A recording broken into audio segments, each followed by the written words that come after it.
भविष्यात करावा. डोळ्याचा तुम्हाला जो अनुभव आलेला आहे त्याबद्दल 2 शब्द सांगा तुम्ही. आपण डोळ्याचा व्यायाम करतो. खरोखर मला वाचता नव्हतं येत. हां, पण आता वाचायला यायला लागलं बारीक अक्षर. असं का? मोबाईलचं मला जरा पण दिसत नव्हतं. मग आता व्यवस्थित दिसतं असं. हो. वा वा वा. घरी पण थोडंफार करते ना. हां हां हां नाही खरोखर नव्हतं दिसत. हां ना. बघा किती फायदा होतो. हे सूक्ष्म जे व्यायाम आहेत त्याने आपला फायदा होत असतो. आपला दुर्लक्ष करतो त्याच्याकडे. नंबर कमी होतो ना त्याच्यात. नंबर कमी होतो. हां. नाही मला अजिबात दिसत नव्हतं मोबाईल मधलं. पण आता मला वाचता यायला लागले. म्हणजे परिणाम झाला ना. हा तेच ना. पहिले अजिबात नव्हतं दिसत. मयूर तुला काय अनुभव सांगायचा आहे? ठीक आहे. तुम्हाला कोणाला काय सांगायचं आहे? सांगू शकता, असं काही नाही. बोला.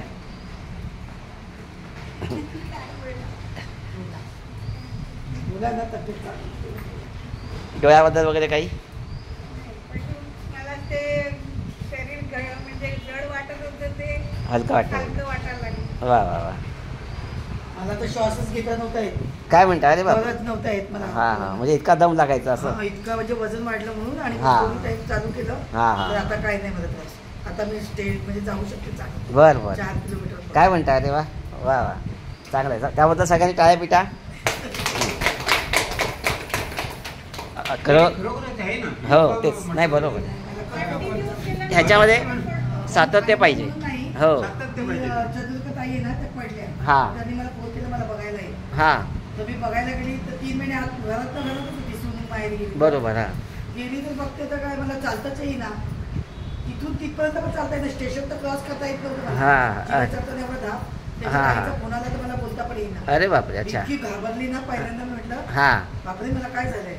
मग तशीच मी त्या डॉक्टरांकडे गेली. हा. ते योगाचेच आहेत ना. हां हां ते काहीतरी औषध देतात बघा ते. पतंजली. हा.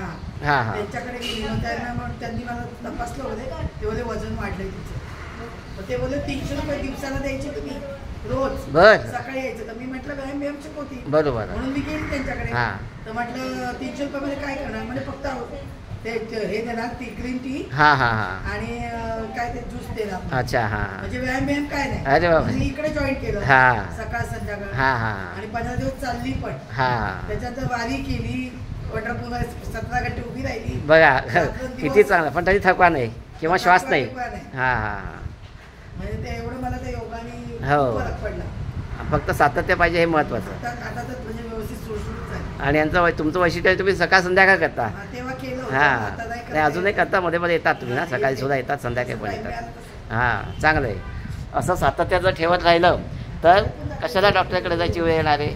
नक्कीच सगळ्यांनी करो योग रहो निरोग. धन्यवाद. मी जेव्हा गेली ना तर मला बिलकुल चालत असतं ते. सगळ्या मला बोलायला लागलं ते कमजोर